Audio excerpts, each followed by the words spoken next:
अस्सलाम वालेकुम, बिस्मिल्लाहिर्रहमानिर्रहीम। Students, hope you are doing well. आज की इस वीडियो में आप लोगों के साथ कराची यूनिवर्सिटी की जो प्रिपरेशन पेपर की जो सीरीज़ चल रही है उसका जो है आगे कंटिन्यूशन में आगे जो चैप्टर्स हैं केमिस्ट्री के इंशाल्लाह वो मैं डिस्कस करूँगा। कोशिश करके जितने चैप्टर्स हैं उसको 2-3 वीडियोस में फिनिश करके फिर इंशाल्लाह मैथ्स पे आऊँगा, फिर ज़रा फिज़िक्स पे, फिर लास्ट पे आऊँगा मैं जनरल नॉलेज पे। सही, और इंग्लिश पे भी मैं इंशाल्लाह आऊँगा। सही है, तो सबसे अब इसमें चैप्टर 4 है हमारे पास। चैप्टर 4 में हमारे पास बेसिकली जो है लिक्विड्स और सॉलिड, यानी इसमें बॉन्ड्स के बारे में जो डिस्क्राइब किया जाता है। Covalent bond, ionic bond, coordinate covalent bond, ये सारी चीज़ें होती हैं। सही है, सबसे पहले जो हमारे पास है वो इंट्रा मॉलिक्यूलर फोर्सेज है। वो फोर्सेज क्या होती है? वो फोर्सेज होती है जो मॉलिक्यूल्स के दरमियान में होती हैं, उसको इंट्रा मॉलिक्यूलर फोर्सेज कहते हैं। इंट्रा का मतलब होता है विद इन, जो the attractive forces of the molecules are called intramolecular forces. 3 types के बॉन्ड होते हैं, कोवेलेंट बॉन्ड होते हैं, कोऑर्डिनेट बॉन्ड होते हैं और आयोनिक बॉन्ड होते हैं। ठीक है, अब इंट्रा मॉलिक्यूलर फोर्सेज की कुछ इसके अंदर किस किस के दरमियान प्रेजेंट होते हैं। ये प्रेजेंट डायपोल डायपोल फोर्सेज में होते हैं। आयन डायपोल होते हैं, डायपोल इंड्यूस्ड डायपोल फोर्स होते हैं, instantaneous dipole induced dipole forces, London dispersion forces और हाइड्रोजन बॉन्डिंग में भी होते हैं। और सिग्निफिकेंस, इसकी सिग्निफिकेंस यानी इसकी इंपॉर्टेंस क्या है? और the intermolecular forces are electrical in origin result in the mutual attraction of the unlike charge. Mutual attraction का मतलब ये कि पॉजिटिव और नेगेटिव दोनों एक दूसरे के साथ अट्रैक्ट करते हैं। ठीक है, फिर इसमें जो हम डायपोल डायपोल फोर्सेस पे आते हैं वो कौन सी होती हैं? The electrostatic forces of the attraction produce when the positive end of molecule and negative are neighbouring हो। तो वो डायपोल डायपोल यानी एक का पॉजिटिव दूसरे का नेगेटिव रिएक्ट करे तो उसको जो है वो कौन सी फोर्सेस कहलाती हैं? वो फोर्सेस कहलाती हैं डायपोल डायपोल फोर्सेस। सही है, अब इसके फैक्टर्स क्या हैं जो अफेक्ट करते हैं? सबसे पहले इंटरमॉलिक्यूलर डिस्टेंस, कितना डिस्टेंस होता है। इलेक्ट्रोनेगेटिविटी, जो सबसे ज़्यादा जो इलेक्ट्रोनेगेटिविटी होती है वो फ्लोरीन की होती है, और सबसे ज़्यादा कम जो होती है वो होती है हाइड्रोजन की। फ्लोरीन की जो है 3.9 होती है या 4 होती है, ऐसी कुछ है वो। ठीक है, अब इसकी एग्जांपल्स आप पढ़ लीजिएगा कि कौन कौन सी होती है। फिर इसमें फैक्टर्स अफेक्टिंग इंटरमॉलिक्यूलर फोर्सेस हैं। सबसे पहले जो है डेंसिटी का अफेक्ट होता है, साइज़ का भी होता है, पोलैरिटी का भी होता है कि कौन सा पोलर है, कौन सा नॉन पोलर है, और कोलिजन किस तरीके से करते हैं। ठीक है, इसमें हम लंडन डिस्पर्जन फोर्सेस पे आते हैं। London dispersion forces is the short range force of attraction created between the one end of the instantaneous dipole and the opposite end of a induced dipole आपको instantaneous dipole moment, यानी instantaneous dipole और London dispersion force ये वो forces होती हैं कि जो एक एंड ऑफ डायपोल और opposite end of induced dipole के साथ कनेक्शन हो। तो ऐसी फोर्सेस को हम लंडन डिस्पर्जन फोर्स कहलाते हैं। नॉन पोलर मॉलिक्यूल्स कौन कौन से होते हैं? मोनो एटॉमिक, होमो एटॉमिक मॉलिक्यूल्स होगा। नॉन पोलर जो है H2O2, फ्लोरीन फ्लोरीन और नाइट्रोजन। पोलर मॉलिक्यूल्स में जिसके डिफरेंट एटम्स होते हैं। ठीक है, अब जो है जर्मन फ्रिट्स लैंडन ने इसको डिस्कवर किया था। फिर इनकी वेरिएशंस पे आते हैं कि इसमें वेरिएशंस कितनी होती है, साइज़ कैसे बढ़ता है due to increase the science polarisation polarisability और बॉइलिंग पॉइंट ऑफ फ्लोरीन इतना होता है -181.1 डिग्री सेंटीग्रेड। आयोडीन का +184.4 होता है। अच्छा, अब हाइड्रोजन बॉन्डिंग मोस्ट इंपॉर्टेंट होती है क्योंकि ये इसके आने के एक तो पेपर में भी आती है और ये कॉन्सेप्चुअल भी होती है। हाइड्रोजन बॉन्डिंग क्या होती है? The electrostatic force of attraction between the highly electronegative atom and particle positively charge hydrogen atom. यानी ये क्या चीज़ होती है? ये बेसिकली कोई एक हाईली इलेक्ट्रोनेगेटिव एलिमेंट, जो यानी आप फ्लोरीन कह लें, क्लोरीन कह लें, ये हाईली इलेक्ट्रोनेगेटिव होते हैं और किसके दरमियान होता है? पार्शियली पॉजिटिव हाइड्रोजन एटम, यानी जो हाइड्रोजन एटम होता है उनका पार्शियली चार्ज होता है तो उसके दरमियान होती है। सही है, इसमें सबसे ज़्यादा पॉइंट्स टू रिमेंबर की सबसे पहली चीज़ क्या है? लो एसिडिक स्ट्रेंथ होती है, हाइड्रोजन सल्फाइड की होती है, HCl की होती है, हाइड्रोजन ब्रोमाइड होगा, हाइड्रोजन आयोडाइड होगा। सही है, ये इसका स्ट्रक्चर है, आप देखिएगा ये वाटर का इन्होंने स्ट्रक्चर बनाया हुआ है कि किस तरीके से पार्शियल पॉजिटिव हाइड्रोजन के ऊपर होता है, पार्शियल नेगेटिव ऑक्सीजन के ऊपर होता है। अच्छा, अब इन्होंने कंपैरिजन बताया हुआ है इंटरमॉलिक्यूलर फोर्सेस का। पहला होता है आयन डायपोल में होता है डायपोल डायपोल लंडन डिस्पर्जन, और ये आप लोग पढ़ लीजिएगा, ये इतना आसान है, इतना उसमें मुश्किल वाली चीज़ है नहीं। अच्छा, अब ये properties of compound containing hydrogen bond, ये प्रॉपर्टीज़ होती हैं कि क्या क्या इनकी होती हैं तो ये इतना इंपॉर्टेंट नहीं होता, बस ये आपकी नॉलेज के लिए है। मेन फोकस आपका MCQs पे होना चाहिए, जो मैं अभी नीचे आके डिस्कस करूँगा। तो ये आप लोग देखने में यहाँ पे थोड़ी देर 1-2 सेकंड के लिए रोक रही हूँ ताकि आप लोग उसको पॉज करके भी आप लोग उसको पढ़ सकते हैं। सही है, अब एनर्जेटिक ऑफ फेसेस कौन सा होता है? एंथैल्पी एनर्जी होती है। At constant P heat energy changes due to the process in which physical और chemical changes occur is called enthalpy change. Molar heat of fusion होती है, यानी heat absorb by 1 mole of solids, और जब form होती है तो liquid की फॉर्म में होती है, यानी उसको मेल्टिंग करके उसको पिघला दिया जाता है। Molar heat of vaporisation is the amount of heat absorb in 1 mole of the liquid is change into vapour and its boiling point, the pressure during the change is kept 1 atmosphere. Pressure क्या होता है? 1 atmosphere होता है। Molar heat of sublimation क्या होती है? it is the amount of heat absorbed when the 1 mole of a solid sublimes to gives 1 mole of vapors at a particular temperature and atmosphere। यानी इसका मतलब ये कि 1 मोल ऑफ सॉलिड को sublime किया जाता है to give 1 mole of vapour, यानी इसको एक तरीके से समझे, इसको हीट किया जाता है ताकि वेपर्स की फॉर्म में वो पार्टिकल्स फॉर्म हो जाए। सही है। मोलर हीट के फैक्टर्स पर एवेपोरेशन क्या होता है? The spontaneous change of liquid, यानी वो लिक्विड को स्टीम कर देना, तो वो चीज़ वेपराइजेशन कहलाता है। जैसे पानी है, पानी को जब आप रखते हैं ओवन पे स्टोव पे बॉयल होने के लिए, तो वो 100 डिग्री सेंटीग्रेड पे उसका बॉइलिंग पॉइंट होता है, तो उस पर वो फिर पहले लिक्विड स्टेट होती है, फिर गैस जाती है in terms of vapours. Characteristic क्या है? नेचुरल फिनोमेना होता है, कूलिंग प्रोसेस है, किसी भी टेम्परेचर पे हो जाता है, एंडोथर्मिक है, ठीक है। और उसके फैक्टर्स अफेक्टिंग क्या होते हैं? Surface area of a liquid होता है, नेचर ऑफ द लिक्विड यानी, और साइज ऑफ मॉलिक्यूल्स होते हैं, इंटरमॉलिक्यूलर फोर्सेस होती हैं।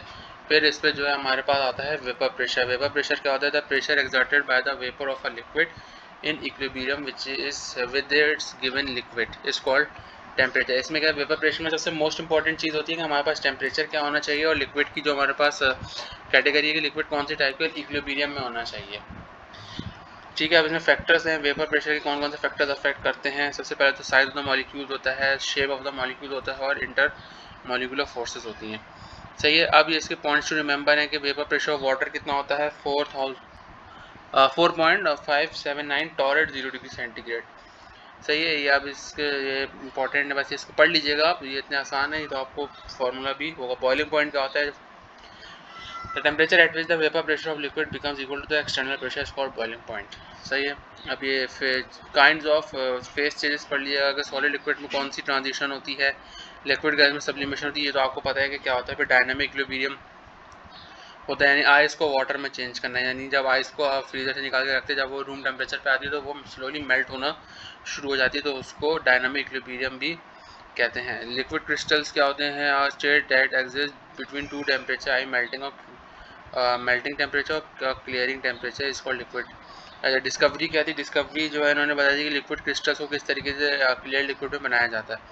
इसकी प्रॉपर्टीज़ हैं, इसकी प्रॉपर्टीज़ आप लोग पढ़ लिया। फ्लूइड्स लाइक लिक्विड होते हैं, ऑप्टिकल प्रॉपर्टीज़ हैं, टाइप्स ऑफ लिक्विड क्रिस्टल हैं, फिर यूजेस ऑफ लिक्विड क्रिस्टल। ये डीबीएस के आप देख लीजिएगा, ये एमसीक्यूज़ में आ जाते हैं कभी कभार के क्रिस्टल्स के क्या क्या यूजेस होते हैं।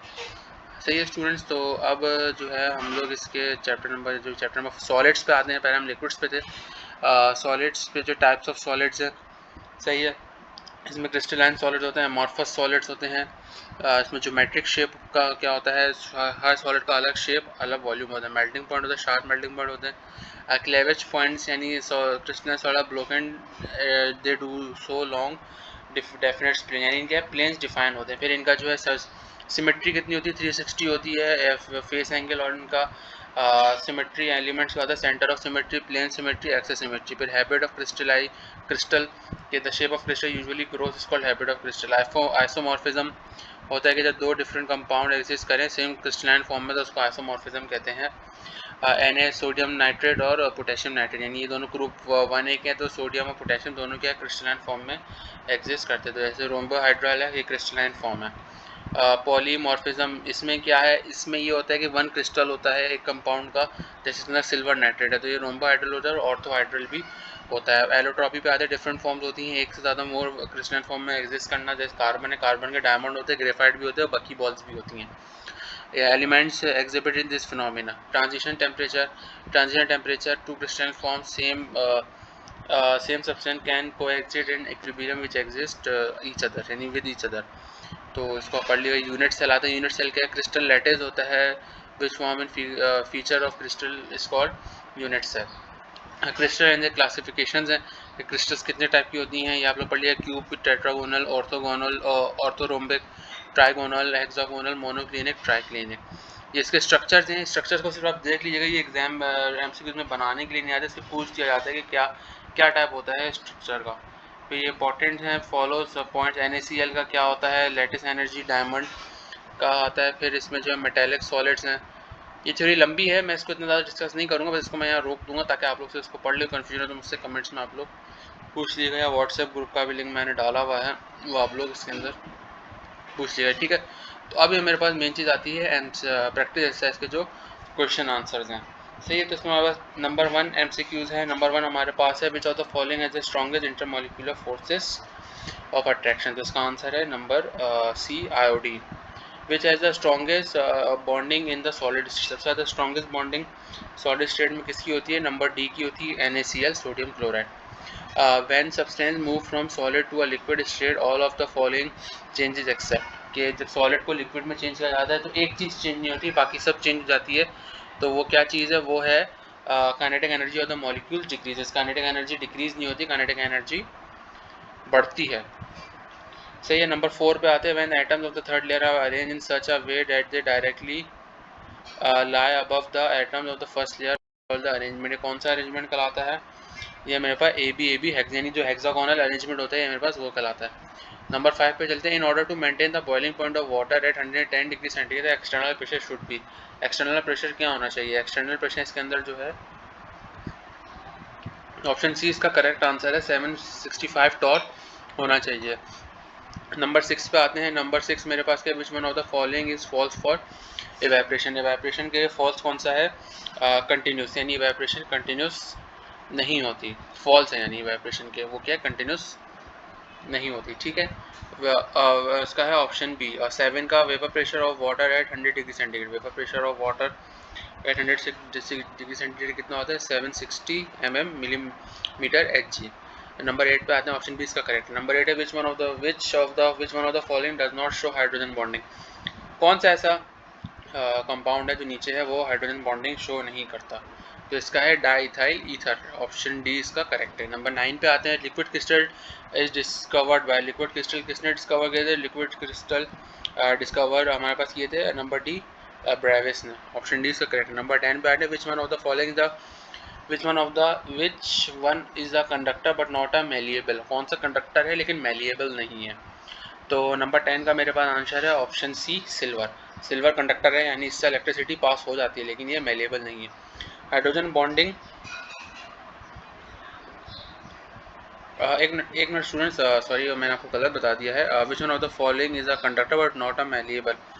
तो इसका मेरे पास आंसर है ऑप्शन बी। 10 का है ऑप्शन बी और 9 का भी जो है मेरे पास है ऑप्शन बी है, ऑप्शन डी नहीं है। 9 का भी सही है, मैं ज़रा दूसरे वाले का देख रहा था। ठीक है, और 8 का भी मैंने आपको शायद गलत बताया। 8 का है मेरे पास ऑप्शन डी, वो डाई था इधर है। और 9 का और 10 का आप लोग करेक्ट कर लीजिएगा। 9 का भी बी है फ्रेडरिक रेनिटिजर, और 10 का है बी यानी ग्रेफाइट। सही है, ग्रेफाइट जो है मेरे पास कंडक्टर होता है लेकिन मेलेबल नहीं होता। सेम नंबर 11 पे चलते हैं। Hydrogen bonding is involve in. Hydrogen bonding किस में इन्वॉल्व होती है? ऑल में इन्वॉल्व होती है। सॉल्युबिलिटी में, बायोलॉजिकल मॉलिक्यूल में भी, और क्लींजिंग एक्शन ऑफ डिटर्जेंट्स के लिए भी। नंबर 12 पे आते हैं। Actually the vapour pressure of the on the surface of a liquid flask is equal to. Vapour pressure किसकी इक्वल होता है?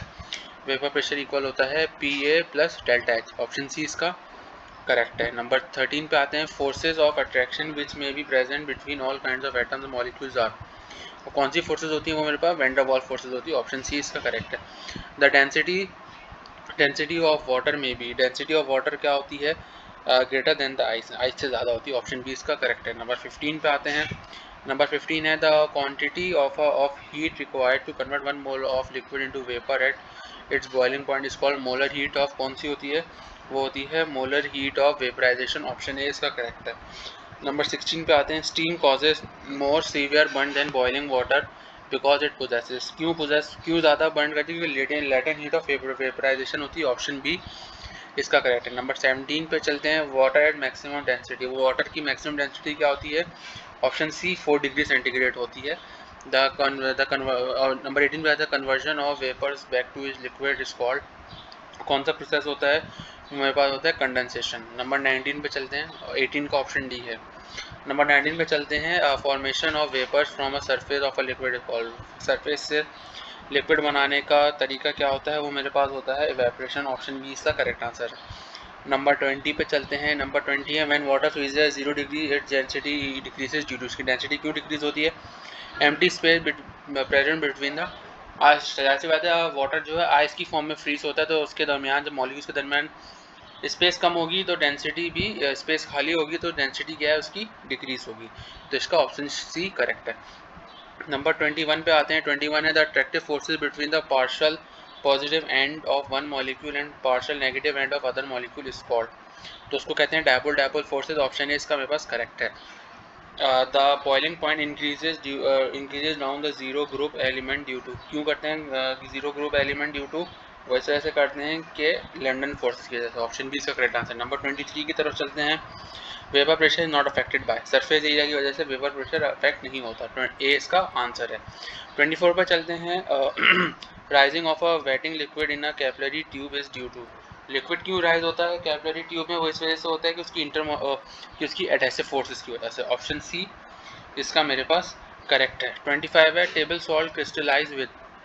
टेबल सॉल्ट किस तरीके से हमारे पास क्रिस्टलाइज होता है? वो हमारे पास वो हमारे पास जो है फेस सेंटर्ड क्यूब लैटिस की वजह से होता है। ऑप्शन इसका करेक्ट आंसर। 26 की तरफ चलते हैं। The formula unit of the number of formula unit in 29.25 gram of salt is. Option B इसका करेक्ट है 3.01 10⁻23।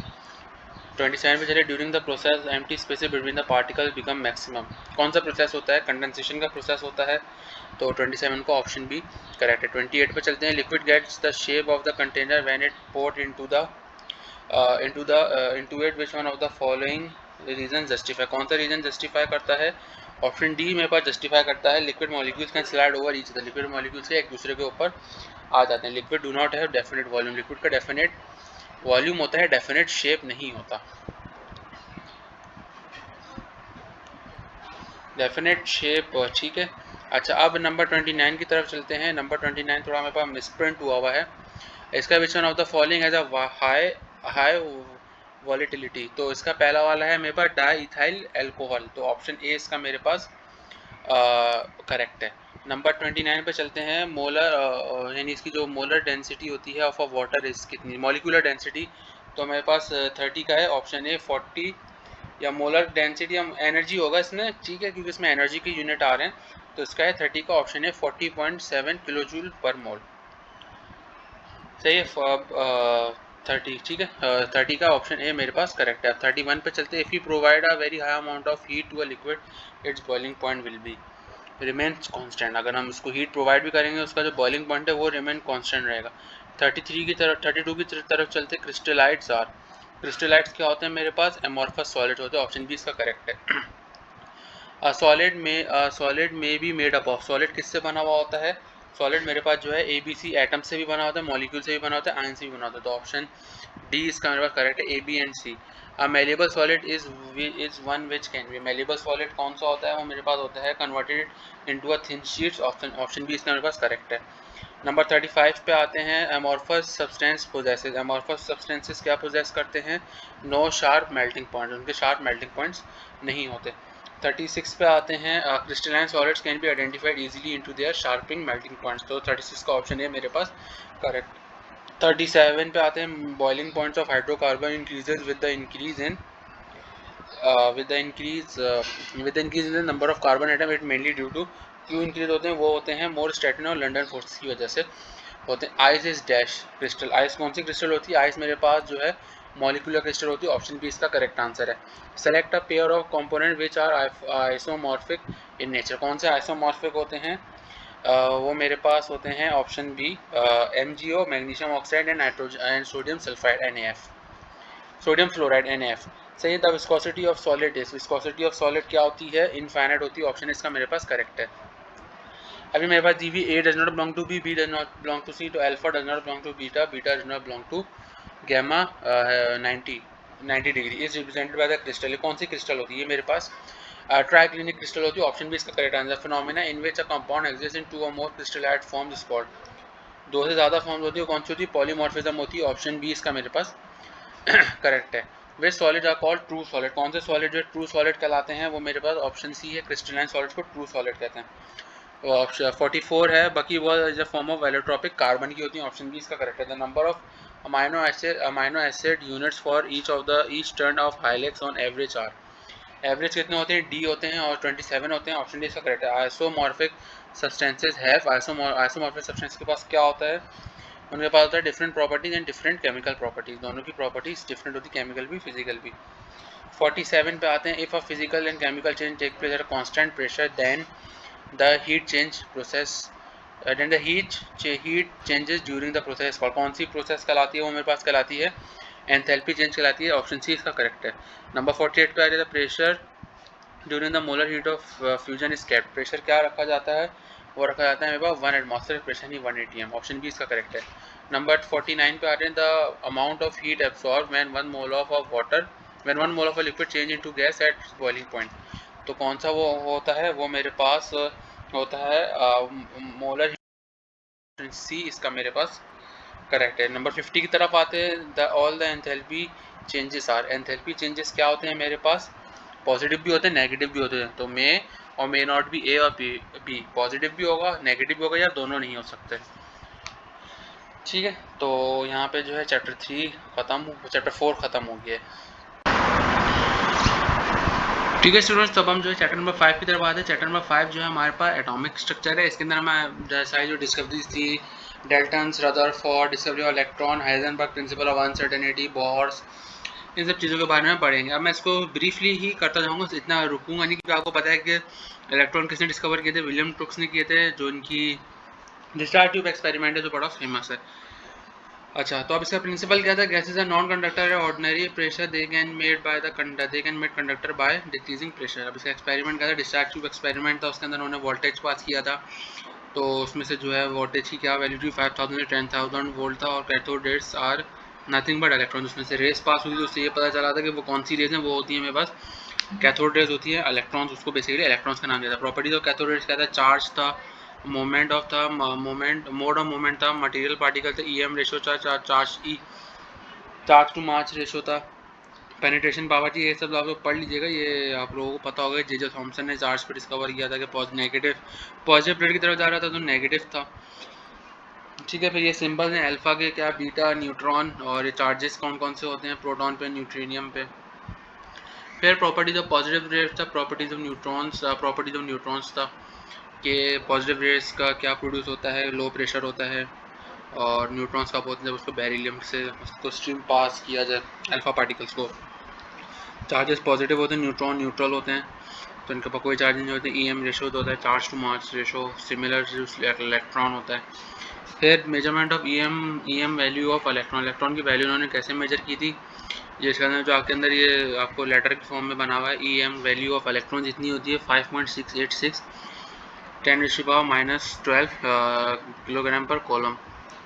फिर ये मेरे पास एक है मेलिकेंस ऑयल ड्रॉप मेथड है। मेलिकेंस ऑयल ड्रॉप मेथड है, इसको पढ़ लीजिए, इसमें वैल्यूज़ के बारे में है, चार्जेस की वैल्यू डिटरमाइन की थी इन्होंने। फिर आते रदरफोर्ड एटॉमिक मॉडल, जिन्होंने बम्बार्डमेंट ऑफ अल्फा पार्टिकल्स किए थे। फिर उसमें उन्होंने क्या ऑब्जर्व किया था, most of the alpha particle का पास रिमेन अनडिफ्लेक्टेड। जिसका मतलब ये पता चलता है कि न्यूक्लियस का जो एंटायर एरिया होता है वो एम्प्टी होता है। और फिर इसके अंदर इनके कंक्लूजन थे, the most of the part of atom is empty, जो न्यूक्लियस थी वो खाली थी। फिर इसमें इन्होंने जो ऑब्जेक्टिव्स बताए थे कि ऑब्जेक्टिव्स क्या थे, atoms atom assembly must collapse does not happen, वो हैपन नहीं हुए थे। फिर स्पेक्ट्रम बनाने चाहिए थे, लेकिन वो क्या है लाइन स्पेक्ट्रम बनाए थे, उनको कंटिन्यूस बनाना चाहिए था लेकिन वो लाइन बना रहे थे।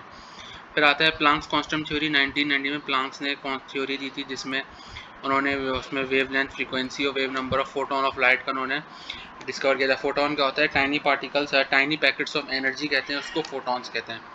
सही, अब इन्होंने E=hv का फॉर्मूला दिया था, जिसमें h प्लांक्स कांस्टेंट है, u फ्रीक्वेंसी है, c वेलोसिटी ऑफ लाइट होती है, लैम्डा वेवलेंथ है, वी वेवलेंथ है। बॉस एटॉमिक पोस्टुलेट है, बॉस ने जो है रदरफोर्ड के मॉडल को अपोज किया था कि उसने कहा था कि जब जो है एटम जो कंटिन्यूसली मूव कर रहा होता है तो उसको जो है एनर्जी लूज़ करनी चाहिए, और जब वो ग्राउंडेड से एक्साइटेड स्टेट में जाता है तो वो अपनी एनर्जी लूज़ करेगा। फिर इसके अंदर जो बॉर एटॉमिक के पोस्टुलेट थे, उन्होंने mvrg NH/2π दिया था। सर्कुलर ऑर्बिट्स का उन्होंने बताया था कि सब ऑर्बिटल्स भी होते हैं, SPDF होते हैं। फिर शेल्स के बारे में भी बॉर का थ्योरी थी, जो है ये सब लोग आप पढ़ लीजिएगा। जो इनमें इलेक्ट्रॉन जम्प्स, तो इसमें रेडिएशन डेल्टा ई बताया था, HE2-E1 बताया था। फिर एक है Sommerfeld modification of atomic model. Sommerfeld scientist, इन्होंने क्या इलेक्ट्रॉन्स की जो बॉर का जो मॉडल था उसको उन्होंने और मॉडिफाई किया था। जो ये हमारे पास derivation radius of nth orbit का होता है ZE² अपॉन 4πε/r²। तो ये पूरी डेरिवेशन इतनी इंपॉर्टेंट नहीं होती है, बस ये जो वैल्यूज़ होती हैं n1 जब पहले शेल में हो तो n की वैल्यू क्या होगी, r की वैल्यू क्या होगी, ये बस आप लोग उसको याद कर लिया कि आसान है, ये हो जाएगी याद, ठीक है। फिर इसमें उन्होंने ये पूरी डेरिवेशन इसका बस ये लास्ट की वैल्यू अब याद रखिए। छोटे मोटे ये पूछ सकते हैं कि 8 epsilon not square H square क्या है, पर अगर हम एनर्जी ऑफ एन ऑर्बिट निकालना चाहें तो किस तरीके से निकाल सकते हैं, वो आपको एमसीक्यूज में ऑप्शंस दे सकते हैं, कौन सा फॉर्मूला होगा, तो आप लोग ये भी याद रख सकते हैं, ठीक है। स्पेक्ट्रम के बारे में आते हैं। कंटिन्यूस स्पेक्ट्रम क्या होता है, लाइन स्पेक्ट्रम क्या होता है, कर्ण से एक पॉइंट बताता हूँ। कंटिन्यूस स्पेक्ट्रम वो होता है जिसके अंदर वेव्स जो है डिफ्यूज होती है एक दूसरे के ऊपर। लाइन स्पेक्ट्रम क्या होता है, जिनको each other line spectrum separated from each other by some dark spaces, सही। अब इसमें एटॉमिक फ्यूजन स्पेक्ट्रा और एटॉमिक एब्जॉर्प्शन स्पेक्ट्रा, इमिशन जो है एक्साइटेड स्टेट में होता है, एब्जॉर्प्शन जो है ग्राउंडेड स्टेट में होता है, जब एटम जो है अपनी ग्राउंडेड स्टेट में होता है। तो ये सारे डिफरेंसेस हैं, आप लोग पढ़ लीजिएगा। इसमें जो है इन्होंने बताया हुआ है कि इसकी जो वेवलेंथ होती है वो कितनी होती है, इमिशन की कितनी होती है, एब्जॉर्प्शन की कितनी होती है, ठीक है। तो अब हम जो है इसमें इमिशन ऑफ हाइड्रोजन यानी इसमें जो सीरीज़ थी लेमान, बेलमा, पेस्चन, ब्रैकेट और पीफंड सीरीज़, इसमें बताया हुआ है कि N1 2 3 4 वो अल्ट्रा वायलेट रीजन होता है, UV होता है, फिर विजिबल रीजन होता है, इंफ्रारेड होता है, फिर जो पेस्चन के बाद ऐसी जो होती है वेवलेंथ जो हमें बाय आइज हम नहीं देख सकते, ठीक है। तो हम एक्स रेज और एटॉमिक नंबर पे चलते हैं। एक्स रेज का क्या था कि वो मोजले इक्वेशन जो थी √V=a(z-b), फिर ड्यूल नेचर ऑफ मैटर कि मैटर की ड्यूल नेचर के ऊपर डी ब्रॉगली प्रिंसिपल जो आता है λ=h/2 बाय, फिर हाइजेनबर्ग प्रिंसिपल ऑफ अनसर्टेनिटी था, it is impossible to determine the simultaneous position momentum of, ये उन्होंने यही कहा था कि हम इलेक्ट्रॉन की पोजीशन को जो हम डिटरमाइन नहीं कर सकते कि जब इलेक्ट्रॉन कहाँ होता है। इलेक्ट्रॉन तो आपको पता है कि न्यूक्लियस के अराउंड रिवॉल्व कर रहा होता है, तो वो एक मोमेंट में कहीं होता है, दूसरे मोमेंट में वो अपनी जगह फॉरन चेंज कर लेता है। फिर आते हैं क्वांटम नंबर्स। क्वांटम नंबर्स कौन से होते हैं, principal quantum number, azimuthal quantum number, magnetic quantum number, spin quantum number. तब इन्होंने ऑर्बिट सबसे का बताया था SPDF। एस के अंदर कितने आते हैं, एस के अंदर 2 आते हैं, पी के अंदर 8 आते हैं, डी के अंदर 10 आते हैं और एफ के अंदर 14 होते हैं, सही है। ये आप लोग मैंने आपको बता भी देंगे। शेप क्या होता है, एस का स्फेरिकल होता है, पी का डम्बेल होता है, डी का सॉसेज टाइप होता है, सॉसेज टाइप होता है, और एफ का कॉम्प्लेक्स होता है। फिर अरेंजमेंट ऑफ सब शेल्स का इन्होंने अरेंजमेंट किस तरीके से क्या होता है, इंक्रीजिंग नंबर ऑफ n+l की वैल्यू से इन्होंने क्या होता है। फिर के शेल है, एल शेल है, एम शेल है, जिसमें कितने एजीमुथल बॉन्ड नंबर होते हैं, मैग्नेटिक हो गया, स्पिन हो गया और नंबर ऑफ इलेक्ट्रॉन्स हो गए। ये आप लोगों ने अपनी क्लास में भी पढ़ा होगा। अगर आपको उसमें भी कन्फ्यूजन है तो आप लोग मुझसे पूछ लीजिएगा, मैं आपको इसका एक्सप्लेनेशन कर दूंगा कि किस तरीके से इसको रखा जाता है। नहीं, इसमें n की वैल्यू और l की वैल्यू से हमें पता चल जाता है कि वो कौन सा शेल है, k है, l है, m है, n है। फिर इलेक्ट्रॉनिक डिस्ट्रीब्यूशन आती है कि उनको किस तरीके से ऑर्बिटल और सबशेल्स की बुनियाद में उनको डिस्ट्रीब्यूट किया जाता है। फिर आता है अबॉव प्रिंसिपल, फिर आता है पॉली एक्सक्लूसिव प्रिंसिपल कि उसके अंदर क्या 2 electron in the same orbital have opposite spin, उनके अपोजिट स्पिन होते हैं। फिर आते हैं हुंस रूल, n+l वाला जो मैंने आपको रूल बताया, if degenerated orbitals are available, more than one electron are to be placed in them, they should be placed in separate orbital which have the same spin or rather than putting them into a same orbital। अभी इन्होंने half field electron दिया हुआ है, chromium का और copper का दिया हुआ है, 1s 2s 2p की इलेक्ट्रॉन कॉन्फ़िगरेशन भी होती है, उसको जिस तरीके से हम करते हैं, सही। अच्छा, अब जो हमारे पास आता है वो है प्रैक्टिस प्रॉब्लम। तो हम इसके प्रैक्टिस प्रॉब्लम देखते हैं। नंबर 1 क्या है, all of the following are theorized by the Bohr in description of an atom except. इसमें उन्होंने बताया है कि बोर का जो हमारे पास एटॉमिक मॉडल है वो किसके ऊपर नहीं अप्लाई होता। तो मेरे पास है ऑप्शन डी इसका करेक्ट है, electron radiate energy continuously given orbit, electron जो है कंटिन्यूस एनर्जी रेडिएट नहीं करते, तो 1 का ऑप्शन डी मेरे पास करेक्ट है, सही। अब नंबर 2 पे आते हैं। The letters SPDF are use to represent which quantum number, कौन से क्वांटम नंबर रिप्रेजेंट करते हैं, वो मेरे पास एजीमुथल क्वांटम नंबर रिप्रेजेंट करते हैं, ऑप्शन बी मेरे पास इसका करेक्ट है, एजीमुथल। नंबर 3 पे आते हैं। The magnetic quantum number Qn has its value determined directly by the value, कौन सी वैल्यू से लोग डिटरमाइन करते हैं, ये मेरे पास करते हैं एजीमुथल क्वांटम नंबर से, ऑप्शन बी का करेक्ट है। नंबर 4 पे आते हैं। The atomic number of an element having maximum number of unpaired of electron in p shell, कौन सा ऐसा एटॉमिक नंबर है जिसका मैक्सिमम नंबर होता है अनपेयर्ड इलेक्ट्रॉन्स का, तो 4 का मेरे पास है ऑप्शन ए एटॉमिक नंबर 7 यानी नाइट्रोजन होता है एक तरीके से अगर देखा जाए। 4 का ऑप्शन ए करेक्ट है। The maximum number of electron in a सब shell when L is equal to 3। सब शेल में क्या होगा नंबर ऑफ इलेक्ट्रॉन जब एल की वैल्यू 3 होगी तो मेरे पास है 14 इलेक्ट्रॉन होंगे। ऑप्शन सी इसका करेक्ट है। Radius of a third shell of hydrogen atom, radius of a तीसरे शेल का क्या होगा वो होगा मेरे पास जब हाइड्रोजन एटम होगा 4.761 एंगस्ट्रॉम। ऑप्शन बी इसका करेक्ट। नंबर 7 पे आते हैं। when an atom absorbs energy, the energy the lines in the spectrum will appear which are। कौन सी लाइन होंगी जो हमें स्पेक्ट्रम में नजर आएंगी, वो वाली हमें डार्कर होंगी, वो हमें स्पेक्ट्रम में नजर आएंगी। ऑप्शन बी इसका करेक्ट है। नंबर 8 की तरफ चलते हैं। नंबर 8 है मेरे पास colour of fluorescence produce by cathode rays depend upon. Colour किसके ऊपर डिपेंड करता है, मेरे पास कंपोजिशन ऑफ गैस के ऊपर डिपेंड करता है। ऑप्शन डी इसका मेरे पास करेक्ट है। नंबर 9 पे आते हैं। Which one is not true about cathode ray, कौन सा ऐसा है जो कैथोड रेज के बाद कैथोड रेज के लिए ट्रू नहीं है। तो 9 का है मेरे पास option D can not ionise, ये आयोनाइज हो सकती हैं, तो ये ऑप्शन डी इसके लिए इनकरेक्ट है। आप नंबर 10 पे आते हैं। Positive rays are produce, positive rays कैसे प्रोड्यूस होती हैं, पॉजिटिव रेज जो है वह by bombardment of cathode rays on the gas molecule. Option C इसका करेक्ट है। नंबर 11 पे आते हैं। Fast moving neutron can eject from nitrogen, अगर कोई इलेक्ट्रॉन न्यूट्रॉन नाइट्रोजन में हो तो उसको कैसे इजेक्ट किया जा सकता है, उसको अल्फा रेज की फॉर्म में रिजेक्ट किया जा सकता है। ऑप्शन बी इसका मेरे पास करेक्ट है। नंबर 12 पे आते हैं। Rutherford planet light structure was defected वो अनसेटिस्फैक्ट्री बिकॉज, रदरफोर्ड का जो स्ट्रक्चर था वो क्यों डिफेक्टेड और अनसेटिस्फैक्ट्री था, वो सबकी वजह से था क्योंकि moving electron accelerate towards nucleus, continuous spectrum behaviour of electron remain unexplained, यानी जो इलेक्ट्रॉन का बिहेवियर था उसके अंदर अनएक्सप्लेन्ड था। तो ऑप्शन डी इसका करेक्ट है। ऑल इसका करेक्ट आंसर है ऑप्शन डी।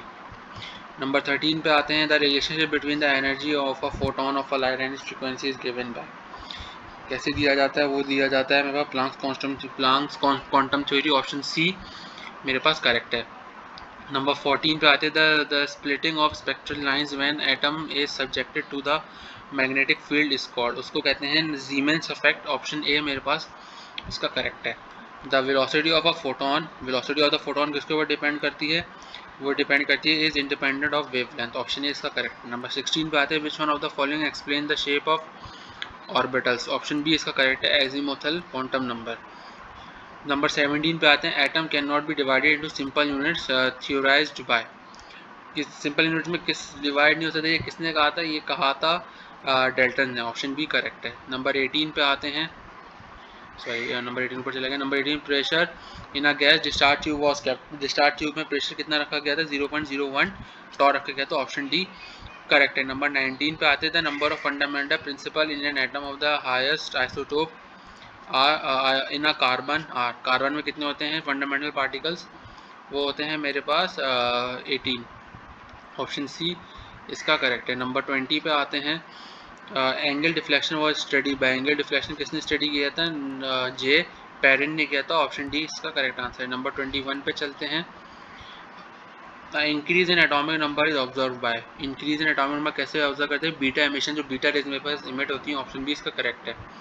नंबर 22 पे चलते हैं। Positive raise gives a flash, positive raise का फ्लैश देती है जब उनको जिंक सल्फाइड के साथ रिएक्ट किया जाए। ऑप्शन डी इसका करेक्ट है, जिंक सल्फेट के साथ। नंबर 23 पे चलते हैं। Free neutron changes into proton with the emission of, free neutron कब चेंज होते हैं, जब उसको जो है न्यूट्रॉनों से और इलेक्ट्रॉनों से उसे रिएक्ट किया जाए। तो सी का मेरे पास ऑप्शन 23 का मेरे पास ऑप्शन सी करेक्ट है, both A and B.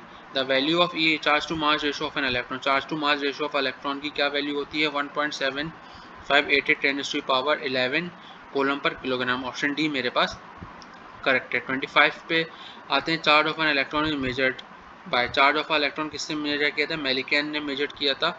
Option B इसका करेक्ट है। Rutherford bombarded dash particles into a nuclear, Rutherford ने कौन से पार्टिकल्स किए थे, अल्फा पार्टिकल्स किए थे। 26 का ऑप्शन बी करेक्ट है। 27 पे आते हैं।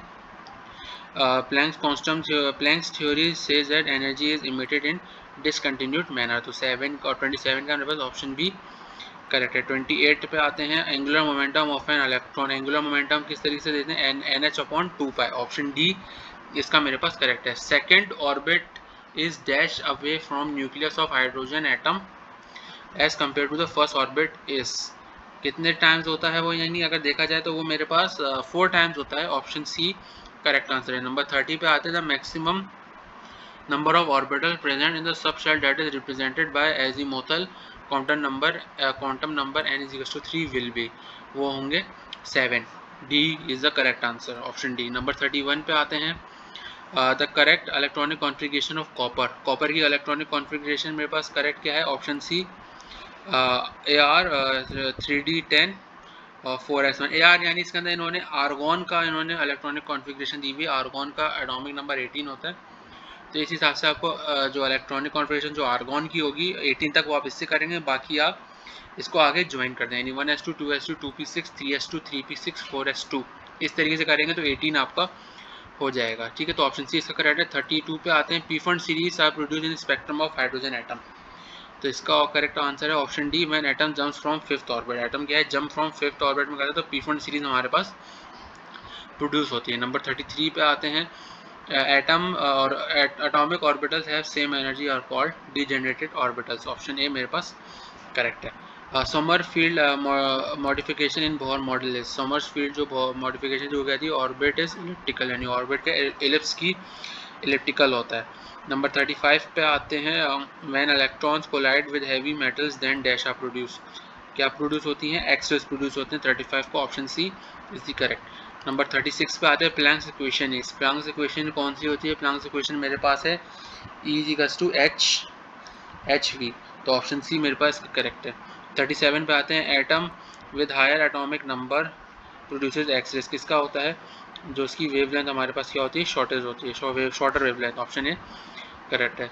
38 पे आते हैं, wavelength of electron was verified, wavelength किसने वेरीफाइड की थी, डेविजन एंड गैम्बर ने की थी, option B is the correct. 39 पे आते हैं, space around nucleus where finding probability of electron is maximum called, कहाँ पे हम इलेक्ट्रॉन ज़्यादा फाइंड कर सकते हैं, ऑर्बिटल में फाइंड कर सकते हैं न्यूक्लियस की, यानी जहाँ पे, ऑप्शन इज द करेक्ट। 39 40 पे आते हैं, quantum number which tells the energy of electron is n, option is the correct. 41 पे आता है, electronic configuration of potassium is, potassium की क्या होती है मेरे पास, पोटेशियम का नंबर होता है 19 और आर्गॉन की जो 18 होती है, तो उन्होंने आर्गॉन का लिखा हुआ है ऐसे, तो आप 4s1 आएगा, तो इसको ऑप्शन बी मेरे पास 41 का करेक्ट है।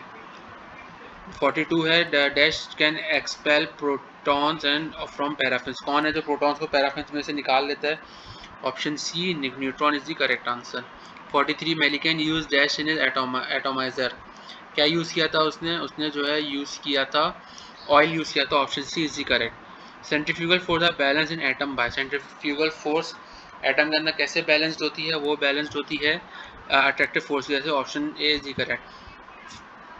45 spectrum is produced due to different wavelength, option is the correct.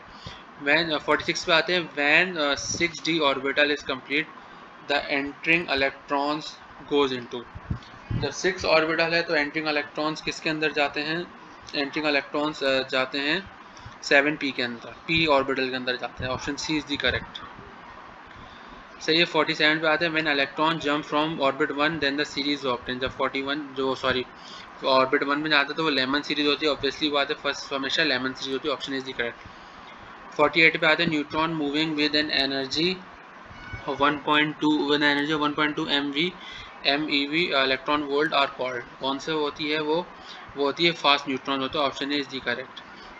Splitting of spectral lines when atoms are subjected to the different electric field is called, कौन सा कहलाते हैं वो मेरे पास कहलाते हैं स्टार्क इफेक्ट कहलाते हैं, option B is the correct. Number 50 है, 3 quantum numbers have drive from Planck's constant, we drive from the equation of, कौन से इक्वेशन है ये मेरे पास, कोऑर्डिनेट इक्वेशन है, ऑप्शन सी इसका मेरे पास करेक्ट है। ठीक है स्टूडेंट्स, तो मैं इसी वीडियो में जो है चैप्टर नंबर 6 को भी कवर कर लेता हूँ, तो 4, 5 और 6 आपके जो है इंशाल्लाह इसके अंदर कवर हो जाएंगे, फिर इंशाल्लाह बाकी वीडियो से मैं 3 चैप्टर्स करके आपका क्लास 11 कंप्लीट कर दूँगा, फिर मैं मैथ्स पे आऊँगा क्लास 11 की, फिर मैं क्लास 12 का शुरू करूँगा। ठीक, तो चैप्टर नंबर 6 मेरे पास जो है केमिकल बॉन्डिंग से रिलेटेड है। केमिकल बॉन्डिंग आपको पता है क्या होता है, दो एटम्स को लार्ज वैरायटी ऑफ फॉर्म के कंपाउंड में हेल्ड करना, तो उसको केमिकल बॉन्ड कहते हैं। अब कॉजेज ऑफ कॉम्बिनेशन होता है मॉलिक्यूल्स इन ऑक्टेट हैं। सेंट्रल एटम हो गया मेरे पास, कौन कौन से होते हैं, फिर एटम आए कोवेलेंट बॉन्ड, कोवेलेंट रेडियाई क्या होते हैं, ये आप लोग पढ़ लीजिएगा, इसमें इतनी कोई समझाने वाली चीज़ है नहीं। पे आयोनाइजेशन पोटेंशियल, इलेक्ट्रॉन एफिनिटी और इलेक्ट्रॉन नेगेटिविटी इनके दरमियान डिफरेंसेस हैं, क्या होते हैं। आयोनाइजेशन एनर्जी क्या होती है, एटम को एनर्जी को इलेक्ट्रॉन में से मूव करना कैसे एटम में, तो वो आयोनाइजेशन पोटेंशियल कहलाती है। इलेक्ट्रॉन एफिनिटी क्या होती है, एनर्जी रिलीज में electron is added to the outermost shell of an gaseous atom. Electronegativity tendency of an atom to hold to attract a shared pair of electron. सही students, आप पढ़ लीजिएगा, इसमें सारे वो बताए हुए कि क्या क्या ट्रेंड क्या होता है, लेफ्ट और टू इनकी राइट डिक्रीज होती है, इंक्रीज होती है, सारी लेफ्ट टू राइट इंक्रीज होती हैं पीरियोडिक टेबल में। फिर इसके exceptional cases of ionisation energy के, किस में ज़्यादा होती है किस में कम होती है, तो ये आप लोग पढ़ पे। इन्होंने जो है इसके अंदर हमें ionic bond, covalent bond, coordinate bonding के बारे में उन्होंने बताया हुआ है कि आयोनिक बॉन्ड में वन शेयर्ड पेयर ऑफ होती है, कोवेलेंट बॉन्ड में जो है म्यूचुअल शेयर होती है, और कोऑर्डिनेट कोवेलेंट बॉन्ड में डोनेशन ऑफ इलेक्ट्रॉन, जो लोन पेयर होता है कोऑर्डिनेट बॉन्ड में, उसकी हमारे पास जो है बॉन्डिंग होती है। सही है। फिर इसमें टाइप्स ऑफ बॉन्ड जो होते हैं मेरे पास, मोर इलेक्ट्रोपॉजिटिव होते हैं, और कोवेलेंट जो है मेरे पास एटम्स और नॉन मेटल्स में होती है। कोऑर्डिनेट जो है मेरे पास डेफिशिएंट अदर ग्रुप होती है जिसमें इलेक्ट्रॉन का लोन पेयर होता है।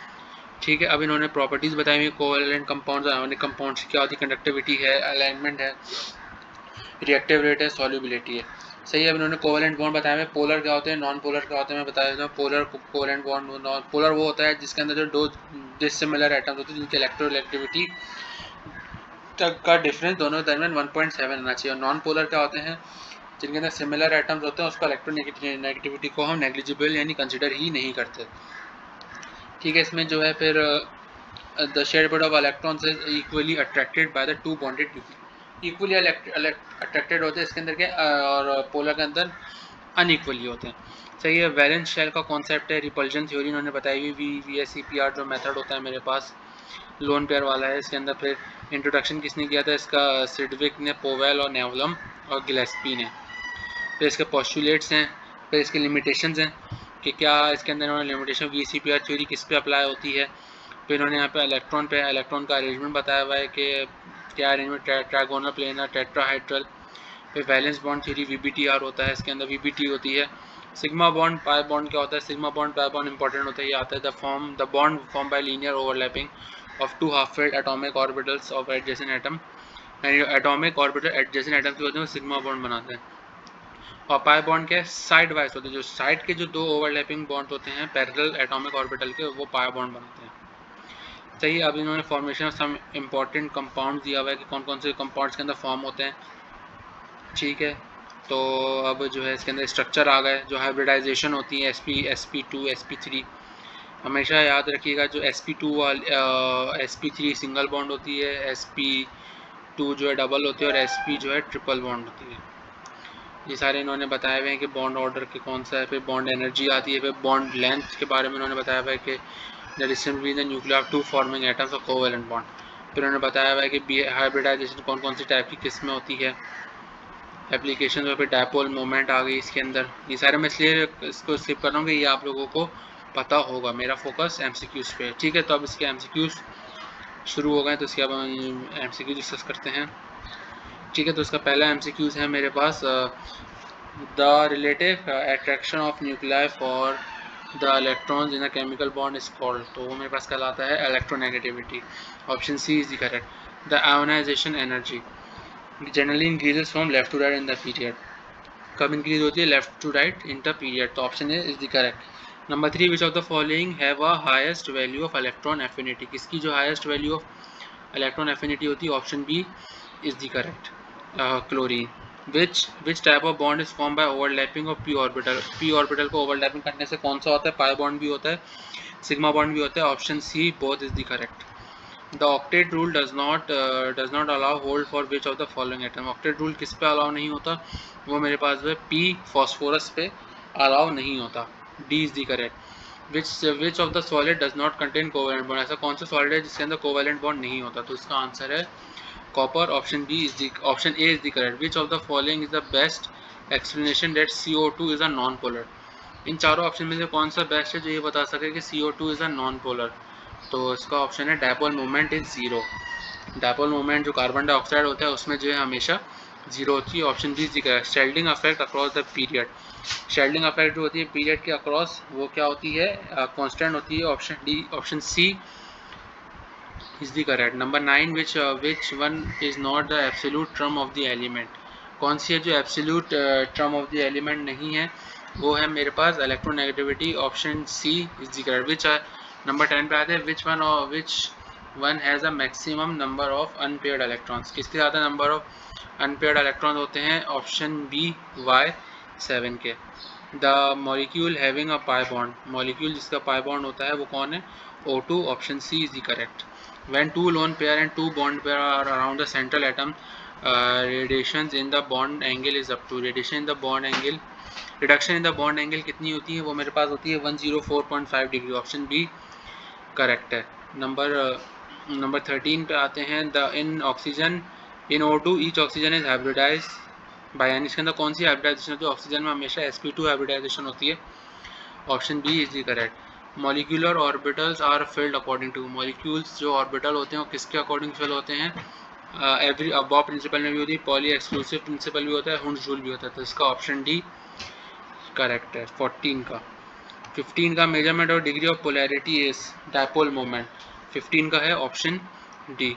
16 है, which one shows high percentage of ionic character, 4 element दिए हैं, इसमें से किसकी हाईएस्ट परसेंटेज होती है, वो होती है हाइड्रोजन फ्लोराइड HF की, option B correct. Which of the following has largest ionic size, किसका सबसे लार्जेस्ट आयोनिक साइज होता है, फ्लोरीन का होता है क्योंकि उसकी इलेक्ट्रोनेगेटिविटी ज़्यादा होती है सबसे ज़्यादा पीरियोडिक टेबल में, option A is the correct. 18 है, which of the following have the outer most shell completed in atomic form, किसका होता है जो एटॉमिक फॉर्म में आउटर मोस्ट शेल होता है, नोबेल गैसेस का होता है, ऑप्शन इज दी करेक्ट। 19 है, forces responsible to hold atoms together in a compound is called bond, option is the correct.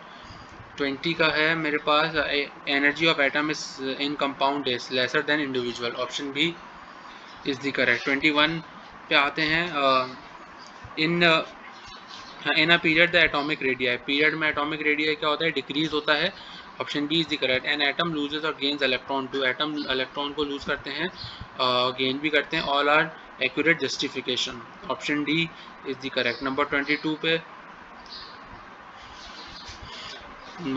Number 23 पे आते हैं, in group ionic radii, group में आयोनिक रेडियाई क्या होता है, इंक्रीज होता है, option is the correct.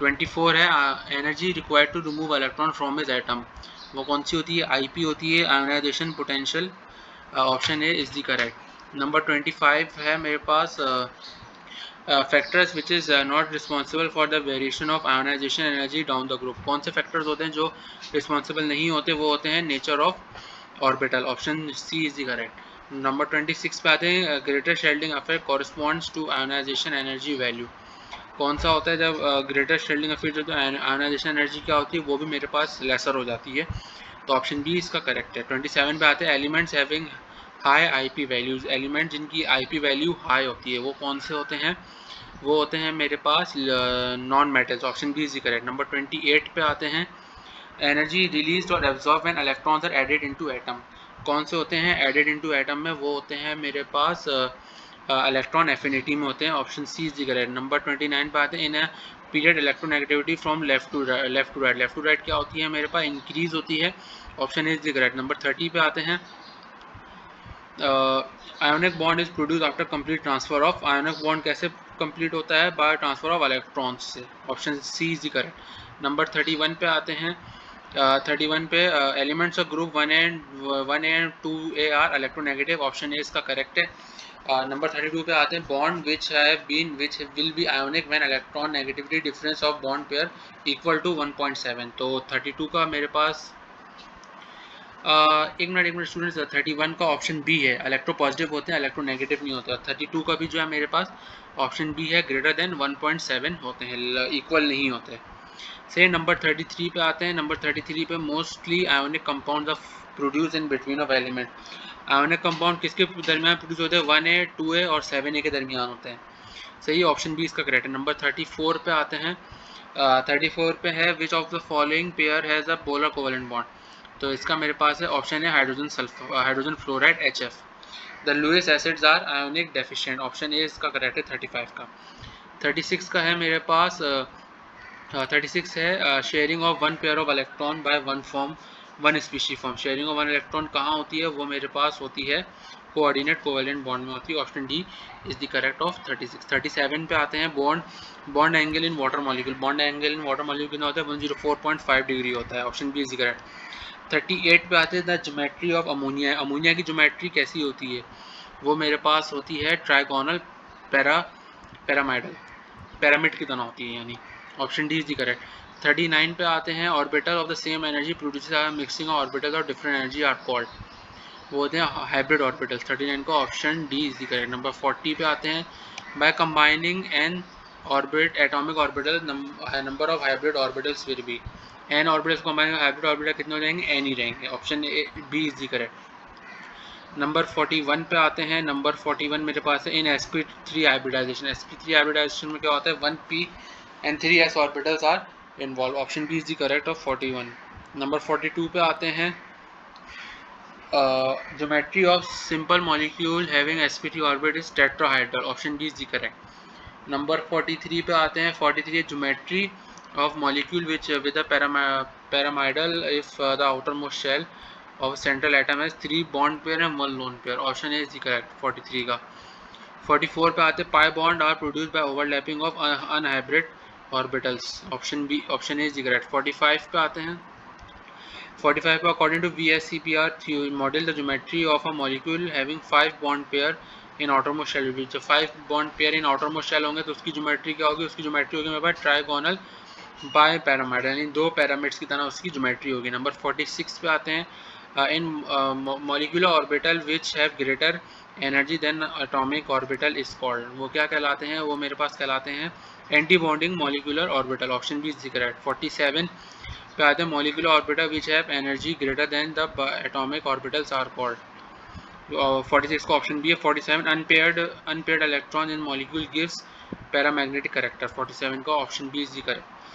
Bond order of N2 molecule, bond order of nitrogen का क्या होता है, मेरे पास होता है 3, option C is correct. Product of charge and distance is called dipole moment, option D is correct. Last है इसका number 50 unit of dipole moment. Dipole moment का यूनिट क्या होता है, डी बाय होता है, option A is the correct. ठीक है स्टूडेंट, तो यहाँ पे चैप्टर नंबर 6 की भी MCQs मैंने आपके साथ डिस्कस की, आपको समझाए भी कुछ। उम्मीद है आप लोगों को ये वीडियो पसंद आएगी। मैंने 3 चैप्टर इसके अंदर ख़त्म कर दी, 4, 5, 6। इंशाल्लाह आगे वाली आने वाली वीडियो में मैं क्लास ले आऊँगा। मेरे पास से अभी भी हैं 5 चैप्टर्स बचे हुए हैं, तो इंशाल्लाह उसको भी कंप्लीट करके मैं फिर इंशाल्लाह मैथमेटिक्स पे आऊँगा। ठीक है स्टूडेंट्स, तो उम्मीद है आप लोगों को मेरी वीडियो पसंद आई होगी। तो वीडियो पसंद आई होगी चैनल को सब्सक्राइब कीजिए, लाजमी बेल आइकन को प्रेस कीजिए, वीडियो को लाइक कीजिए, शेयर कीजिए। मिलते हैं अगली वीडियो में, बहुत बहुत ख्याल रखिएगा, अल्लाह हाफ़िज़। ठीक है स्टूडेंट्स, तो अब हम जो है चैप्टर नंबर 5 की तरफ आते हैं। चैप्टर नंबर 5 जो है हमारे पास एटॉमिक स्ट्रक्चर है। इसके अंदर हमें सारी जो डिस्कवरीज थी, Dalton's, Rutherford, discovery of electron, Heisenberg principle of uncertainty, Bohr's, इन सब चीज़ों के बारे में पढ़ेंगे। अब मैं इसको ब्रीफली ही करता जाऊँगा, इतना रुकूंगा नहीं, क्योंकि आपको पता है कि इलेक्ट्रॉन किसने डिस्कवर किए थे, विलियम क्रुक्स ने किए थे, जो इनकी डिस्चार्ज ट्यूब एक्सपेरिमेंट है जो बड़ा फेमस है।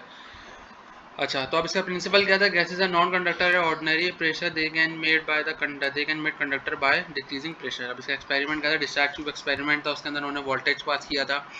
तो उसमें से जो है वोल्टेज की क्या वैल्यू थी, 5000 से 10,000 वोल्ट था, और cathode rays are nothing but electron. उसमें से रेस पास हुई, तो उससे ये पता चला था कि वो कौन सी रेज हैं, वो होती है मेरे पास कैथोड रेज होती है, इलेक्ट्रॉन्स उसको बेसिकली इलेक्ट्रॉन्स का नाम दिया था। प्रॉपर्टीज ऑफ कैथोड रेज क्या था, चार्ज था, मोमेंट मोड ऑफ मोमेंट था, मटेरियल पार्टिकल था, EM रेशो था, चार्ज टू मास रेशो था, पेनिट्रेशन पावर थी। ये सब आप लोग पढ़ लीजिएगा, ये आप लोगों को पता होगा। जे थॉमसन ने चार्ज पर डिस्कवर किया था कि पॉजिटिव प्लेट की तरफ जा रहा था तो नेगेटिव था।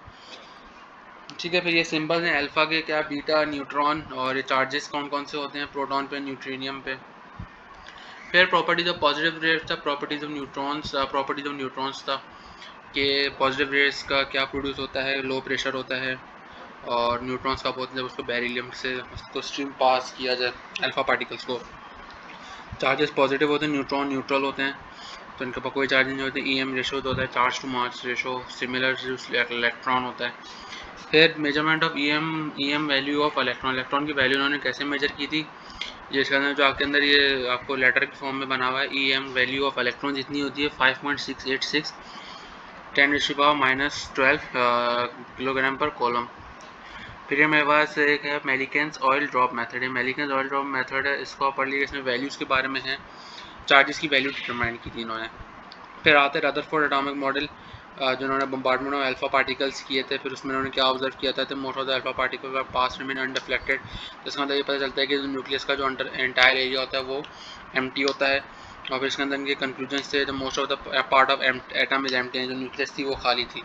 फिर इसमें उन्होंने जो ऑब्जेक्टिव्स बताए थे कि ऑब्जेक्टिव्स क्या थे, कि atom assembly must collapse does not happen, वो हैपन नहीं हुए थे।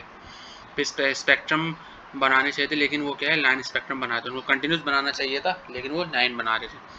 फिर आता है प्लांक्स कांस्टेंट थ्योरी। 1990 में प्लांक्स ने थ्योरी दी थी, जिसमें उन्होंने उसमें वेव लेंथ, फ्रीक्वेंसी और wave number of photon of light का उन्होंने डिस्कवर किया था। फोटोन क्या होता है, tiny particles, tiny packets of energy कहते हैं उसको, फोटॉन्स कहते हैं। सही। अब इन्होंने E=hv का फॉर्मूला दिया था, जिसमें h प्लांक्स कांस्टेंट है, u फ्रीक्वेंसी है, c वेलोसिटी ऑफ लाइट होती है, लैम्डा वेवलेंथ है, v wavelength. Boss atomic postulate है। बॉस ने जो है रदरफोर्ड के मॉडल को अपोज किया था, कि उसने कहा था कि जब जो है एटम जो कंटिन्यूसली मूव कर रहा होता है तो उसको जो है एनर्जी लूज़ करनी चाहिए, और जब वो ग्राउंडेड से एक्साइटेड स्टेट में जाता है तो वो अपनी एनर्जी लूज़ करेगा। फिर इसके अंदर जो बॉल एटॉमिक के पोस्टुलेट थे, उन्होंने mvrg/2π दिया था। सर्कुलर ऑर्बिट्स का उन्होंने बताया था कि सब ऑर्बिटल्स भी होते हैं, SPDF होते हैं। फिर शेल्स के बारे में भी बोहर का थ्योरी थी, जो है ये सब लोग आप पढ़ लीजिएगा। जो इनमें इलेक्ट्रॉन जम्प, तो इसमें रेडिएशन डेल्टा ई बताया था, He2-E1 बताया था। फिर एक है Sommerfeld modification of atomic model. Sommerfeld scientist, इन्होंने क्या इलेक्ट्रॉन्स की जो बोहर का जो मॉडल था उसको उन्होंने और मॉडिफाई किया था। जो ये हमारे पास derivation radius of nth orbit का होता है ZE²/4πε0E r²। तो ये पूरी डेरिवेशन इतनी इंपॉर्टेंट नहीं होती है, बस ये जो वैल्यूज़ होती हैं n1 जब पहले शेल में होगा तो n की वैल्यू क्या होगी, r की वैल्यू क्या होगी, ये बस आप लोग उसको याद कर लिया कि आसान है, ये हो जाएगी याद। ठीक है। फिर इसमें उन्होंने ये पूरी डेरिवेशन, इसका बस ये लास्ट की वैल्यू अब याद रखिए। छोटे मोटे ये पूछ सकते हैं कि 8ε0² क्या है, पर अगर हम एनर्जी ऑफ nth ऑर्बिट निकालना चाहें तो किस तरीके से निकाल सकते हैं, वो आपको MCQ में ऑप्शन दे सकते हैं, कौन सा फॉर्मूला होगा, तो आप लोग ये भी याद रख सकते हैं। ठीक है। स्पेक्ट्रम के बारे में आते हैं। कंटिन्यूस स्पेक्ट्रम क्या होता है, लाइन स्पेक्ट्रम क्या होता है। सिर्फ एक पॉइंट बताया था। कंटिन्यूस स्पेक्ट्रम वो होता है जिसके अंदर वेव्स जो है डिफ्यूज होती है एक दूसरे के ऊपर। लाइन स्पेक्ट्रम क्या होता है, जिनको each other lines spectrum are separated from each other by some dark spaces. सही। अब इसमें atomic fusion spectra, atomic absorption spectra. Emission जो है एक्साइटेड स्टेट में होता है, एब्जॉर्प्शन जो है ग्राउंडेड स्टेट में होता है, जब एटम जो है अपनी ग्राउंडेड स्टेट में होता है। तो ये सारे डिफरेंसेस हैं, आप लोग पढ़ लीजिएगा। इसमें जो है इन्होंने बताया हुआ है कि इसकी जो वेवलेंथ होती है वो कितनी होती है, इमिशन की कितनी होती है, एब्जॉर्प्शन की कितनी होती है। ठीक है। तो अब हम जो है इसमें इमिशन ऑफ हाइड्रोजन, यानी इसमें जो सीरीज़ थी, लेमान, बेल्मा, पेस्चन, ब्रैकेट और पीफंड सीरीज़, इसमें बताया हुआ है कि N1 2 3 4 वो अल्ट्रा वायलेट रीजन होता है, UV होता है, फिर विजिबल रीजन होता है, इंफ्रारेड होता है। फिर जो पेस्चन के बाद ऐसी जो होती है वेवलेंथ जो हमें बाय आइज हम नहीं देख सकते। ठीक है। तो हम एक्स रेज और एटॉमिक नंबर पे चलते हैं। एक्स रेज का क्या था कि वो मोजले इक्वेशन जो थी √V=a(z-b). फिर ड्यूल नेचर ऑफ मैटर, कि मैटर की ड्यूल नेचर, फिर डी ब्रोगली प्रिंसिपल जो आता है λ=h/2π। फिर हाइजेनबर्ग प्रिंसिपल ऑफ अनसर्टेनिटी था, it is impossible to determine the simultaneous position momentum of. ये उन्होंने यही कहा था कि हम इलेक्ट्रॉन की पोजीशन को जो हम डिटरमाइन नहीं कर सकते कि जब इलेक्ट्रॉन कहाँ होता है। इलेक्ट्रॉन तो आपको पता है कि न्यूक्लियस के अराउंड रिवॉल्व कर रहा होता है, तो वो एक मोमेंट में कहीं होता है, दूसरे मोमेंट में वो अपनी जगह फ़ौरन चेंज कर लेता है। फिर आते हैं क्वांटम नंबर्स। क्वांटम नंबर्स कौन से होते हैं, principal quantum number, azimuthal quantum number, magnetic quantum number, spin quantum number. तब इन्होंने ऑर्बिट सबस्टेंस का बताया था SPDF। एस के अंदर कितने आते हैं, एस के अंदर 2 आते हैं, पी के अंदर 8 आते हैं, डी के अंदर 10 आते हैं, और एफ के अंदर 14 होते हैं। सही है। ये आप लोग मैंने आपको बता भी देंगे। शेप क्या होता है, एस का स्फेरिकल होता है, पी का डम्बेल होता है, डी का सॉसेज टाइप होता है, सॉसेज टाइप होता है, और एफ का कॉम्प्लेक्स होता है। फिर अरेंजमेंट ऑफ सब शेल्स का इन्होंने अरेंजमेंट किस तरीके से क्या होता है increasing number of n plus l की वैल्यू से इन्होंने क्या होता है, फिर k शेल है, l शेल है, m शेल है, जिसमें कितने एजीमुथल बॉन्ड नंबर होते हैं, मैग्नेटिक हो गया, स्पिन हो गया और नंबर ऑफ इलेक्ट्रॉन्स हो गए। ये आप लोगों ने अपनी क्लास में भी पढ़ा होगा। अगर आपको उसमें भी कन्फ्यूजन है तो आप मुझसे पूछ लीजिएगा, मैं आपको इसका एक्सप्लेनेशन कर दूंगा कि किस तरीके से इसको रखा जाता है। नहीं, इसमें n की वैल्यू और l की वैल्यू से हमें पता चल जाता है कि वो कौन सा शेल है, k है, l है, m है, n है। फिर इलेक्ट्रॉनिक डिस्ट्रीब्यूशन आती है कि उनको किस तरीके से ऑर्बिटल और सब शेल्स की बुनियाद में उनको डिस्ट्रीब्यूट किया जाता है। फिर आता है अबॉव प्रिंसिपल, फिर आता है पॉली एक्सक्लूसिव प्रिंसिपल कि उसके अंदर क्या two electron in the same orbital have opposite spin, उनके अपोजिट स्पिन होते हैं। फिर आते हैं हुंस रूल, n+l वाला जो मैंने आपको रूल बताया, if degenerated orbitals are available, more than one electron are to be placed in them, they should be placed in separate orbital which have the same spin or rather than putting them into a same orbital। अभी इन्होंने half field electron दिया हुआ है, chromium का और copper का दिया हुआ है, 1s2s2p की इलेक्ट्रॉन कॉन्फ़िगरेशन भी होती है उसको जिस तरीके से हम करते हैं। सही। अच्छा, अब जो हमारे पास आता है वो है प्रैक्टिस प्रॉब्लम। तो हम इसके प्रैक्टिस प्रॉब्लम देखते हैं। नंबर 1 क्या है, all of the following are theorized by the Bohr in description of an atom except. इसमें उन्होंने बताया है कि बोर का जो हमारे पास एटॉमिक मॉडल है वो किसके ऊपर नहीं अप्लाई होता। तो मेरे पास है ऑप्शन डी इसका करेक्ट है, electron radiate energy continuously in given orbit. Electron जो है कंटिन्यूस एनर्जी रेडिएट नहीं करते, तो 1 का ऑप्शन डी मेरे पास करेक्ट है। सही। अब नंबर 2 पे आते हैं। The letters s p d f are use to represent which quantum number, कौन से क्वांटम नंबर रिप्रेजेंट करते हैं, वो मेरे पास एजीमुथल क्वांटम नंबर रिप्रेजेंट करते हैं। ऑप्शन बी मेरे पास इसका करेक्ट है, एजीमुथल। नंबर 3 पे आते हैं। The magnetic quantum number q n has its value determined directly by the value, कौन सी वैल्यू से लोग डिटरमाइन करते हैं, ये मेरे पास करते हैं एजीमुथल क्वांटम नंबर से, ऑप्शन बी का करेक्ट है। नंबर 4 पे आते हैं। The atomic number of an element having maximum number of unpaired of electron in p shell, कौन सा ऐसा एटॉमिक नंबर है जिसका मैक्सिमम नंबर होता है अनपेयर्ड इलेक्ट्रॉन्स का। तो 4 का मेरे पास है ऑप्शन ए, एटॉमिक नंबर 7, यानी नाइट्रोजन होता है एक तरीके से अगर देखा जाए। 4 का ऑप्शन ए करेक्ट है।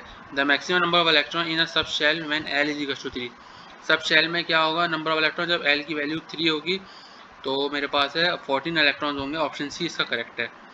Radius of a third shell of hydrogen atom, radius of a तीसरे शेल का क्या होगा, वो होगा मेरे पास जब हाइड्रोजन एटम होगा 4.761 एंगस्ट्रॉम, ऑप्शन बी इसका करेक्ट। नंबर 7 पे आते हैं।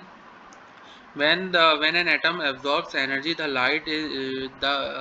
lines in the spectrum will appear which are, कौन सी लाइन होंगी जो हमें स्पेक्ट्रम में नजर आएंगी, वो वाली हमें डार्कर होंगी, वो हमें स्पेक्ट्रम में नजर आएंगी, ऑप्शन बी इसका करेक्ट है। नंबर 8 की तरफ चलते हैं। नंबर 8 है मेरे पास, colour of fluorescence produce by cathode rays depend upon, colour किसके ऊपर डिपेंड करता है, वो मेरे पास कंपोजिशन ऑफ गैस के ऊपर डिपेंड करता है, ऑप्शन डी इसका मेरे पास करेक्ट है। नंबर 9 पे आते हैं। Which one is not true about cathode ray, कौन सा ऐसा है जो कैथोड रेज के बाद कैथोड रेज के लिए ट्रू नहीं है।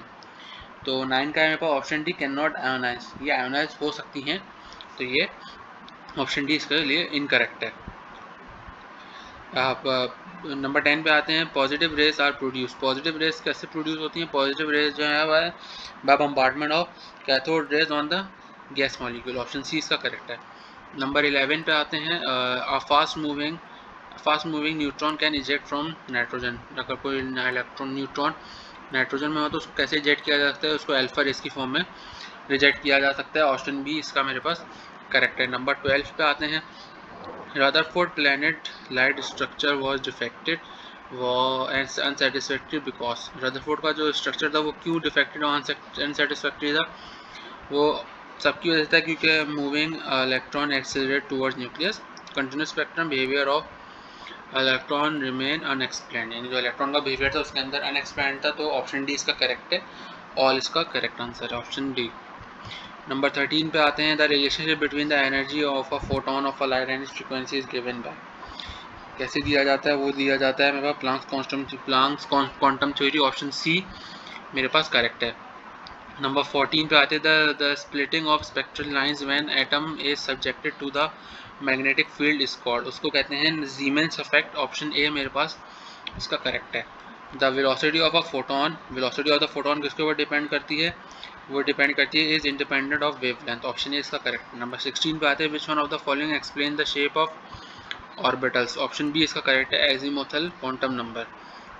नंबर 17 पे आते हैं, atom can not be divided into simple units theorized bye.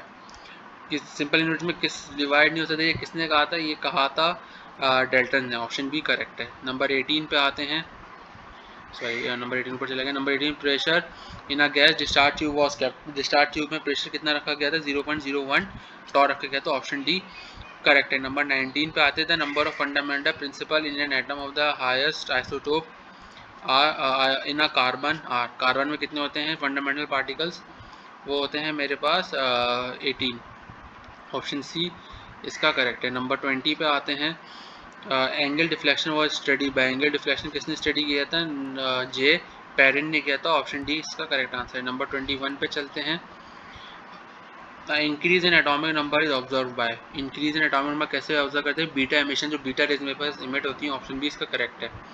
Number 22 पे चलते हैं, positive raise gives a flash. Positive raise का फ्लैश देती है जब उनको जिंक सल्फाइड के साथ रिएक्ट किया जाए, ऑप्शन डी इसका करेक्ट है, जिंक सल्फेट के साथ। नंबर 23 पे चलते हैं, free neutron changes into proton with the emission of. Free neutron कब चेंज होते हैं, जब उसको जो है न्यूट्रॉनों से और इलेक्ट्रॉनों से उसे रिएक्ट किया जाए, तो सी का मेरे पास ऑप्शन 23 का मेरे पास ऑप्शन सी करेक्ट है, बोथ ए एंड बी।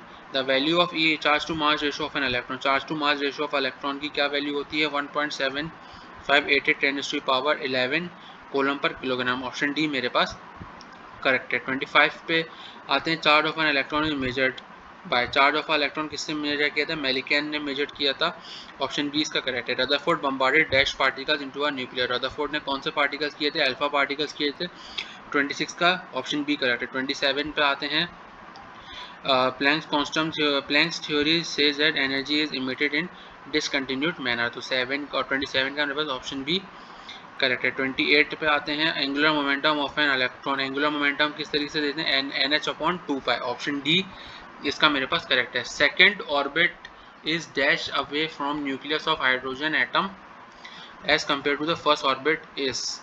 कितने टाइम्स होता है वो, यानी अगर देखा जाए तो वो मेरे पास 4 टाइम्स होता है, ऑप्शन सी करेक्ट आंसर है। नंबर 30 पे आते हैं, the maximum number of orbital present in the sub shell that is represented by azimuthal quantum number n = 3 will be, वो होंगे 7, D is the correct answer, option D. Number 31 पे आते हैं, the correct electronic configuration of copper. Copper की electronic configuration मेरे पास correct क्या है, ऑप्शन सी AR 3D10 और 4s1। AR यानी इसके अंदर इन्होंने आर्गॉन का इलेक्ट्रॉनिक कॉन्फ़िगरेशन दी हुई है, आर्गॉन का एटॉमिक नंबर 18 होता है, तो इस हिसाब से आपको जो इलेक्ट्रॉनिक कॉन्फ़िगरेशन जो आर्गॉन की होगी 18 तक वो आप इससे करेंगे, बाकी आप इसको आगे ज्वाइन कर दें, यानी 1s2 2s2 2p6 3s2 3p6 4s2, इस तरीके से करेंगे तो 18 आपका हो जाएगा, ठीक है। तो ऑप्शन सी इसका करेक्ट है। 32 पे आते हैं, Pfund series are produce in spectrum of hydrogen atom, तो इसका करेक्ट आंसर है option D, when atom jumps from 5th orbit. Atom क्या है, जंप फ्रॉम 5th ऑर्बिट में करता है, तो पीफंड सीरीज हमारे पास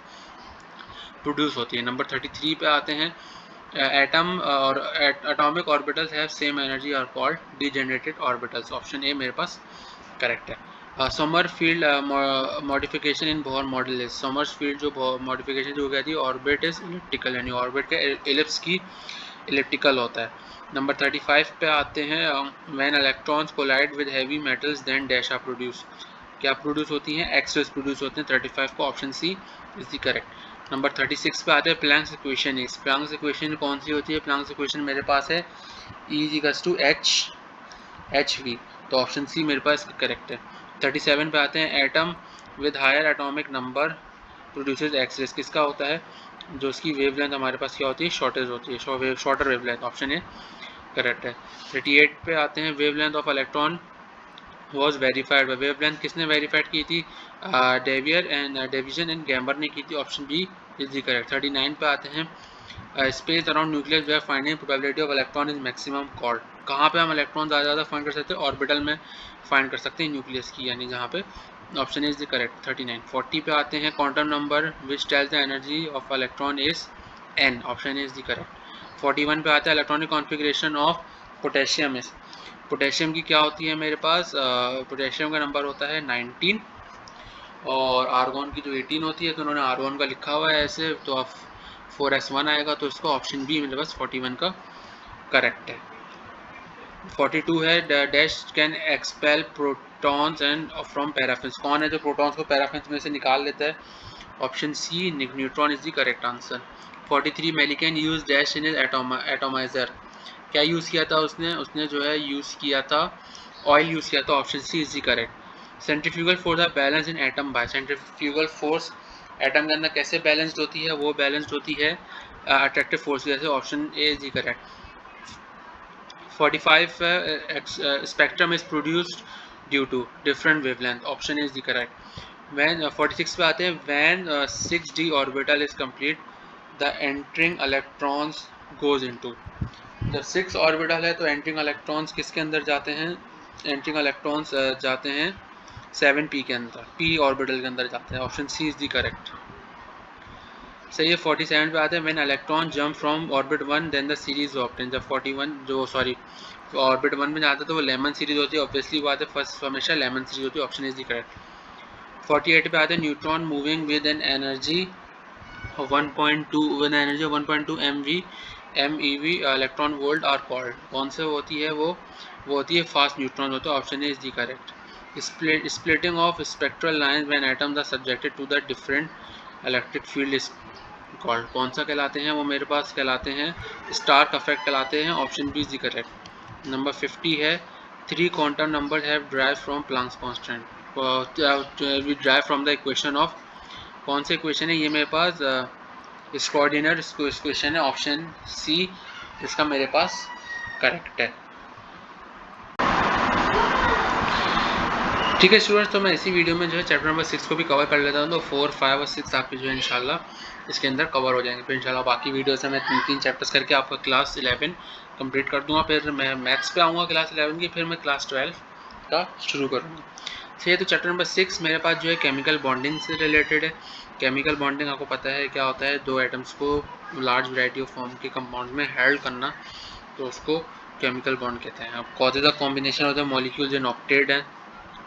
सेंट्रल एटम हो गया मेरे पास, कौन कौन से होते हैं? फिर atom ion, covalent bond, covalent radii क्या होते हैं ये आप लोग पढ़ लीजिएगा, इसमें इतनी कोई समझाने वाली चीज़ है नहीं। फिर आयोनाइजेशन पोटेंशियल, इलेक्ट्रॉन एफिनिटी और इलेक्ट्रॉन नेगेटिविटी इनके दरमियान डिफरेंसेस हैं, क्या होते हैं? आयोनाइजेशन एनर्जी क्या होती है? एटम को एनर्जी को इलेक्ट्रॉन में से मूव करना गैसेज एटम में, तो वो आयोनाइजेशन पोटेंशियल कहलाती है। इलेक्ट्रॉन एफिनिटी क्या होती है? Energy release when electron is added to the outermost shell of an gases atom.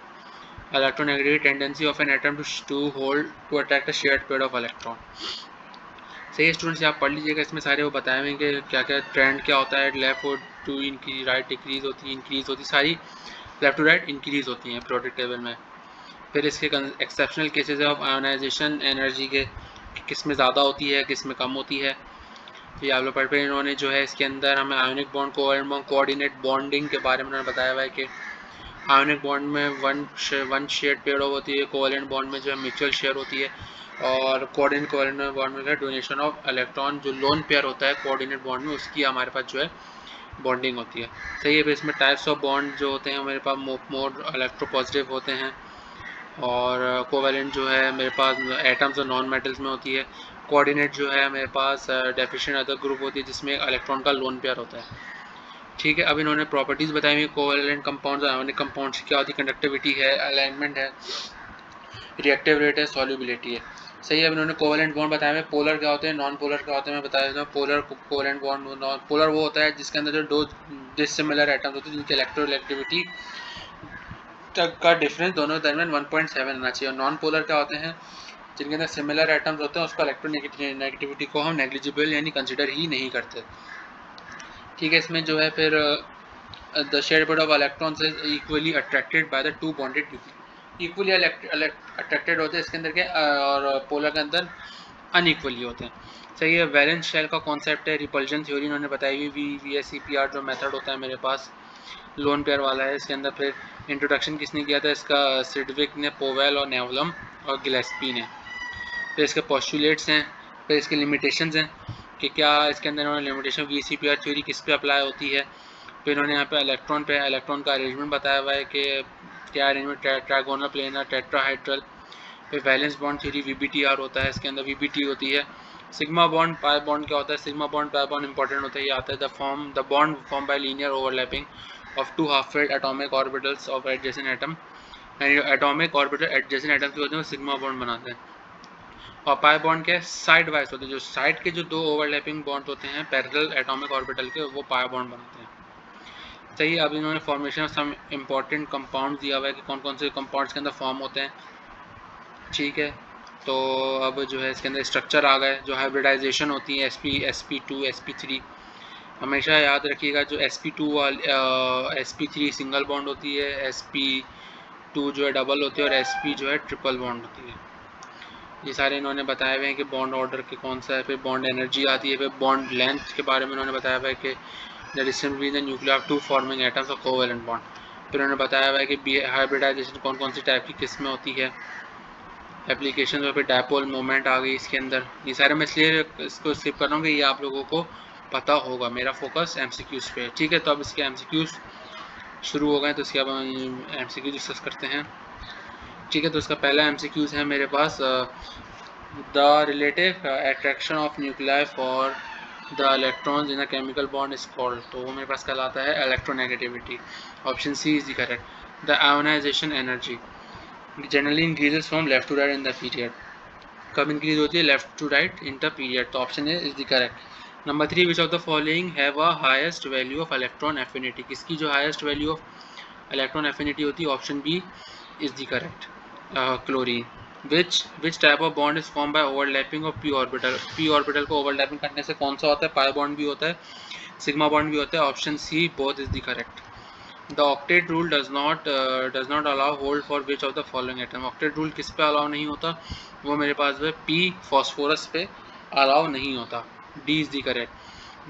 which of the solid does not contain covalent bond, ऐसा कौन सा सॉलिड है जिसके अंदर covalent bond नहीं होता, तो इसका आंसर है copper, option A is the correct. Which of the following is the best explanation that CO2 is a non polar, इन चारों ऑप्शन में से कौन सा बेस्ट है जो ये बता सके कि CO2 is a non polar, तो इसका ऑप्शन है डायपोल मोमेंट इज जीरो।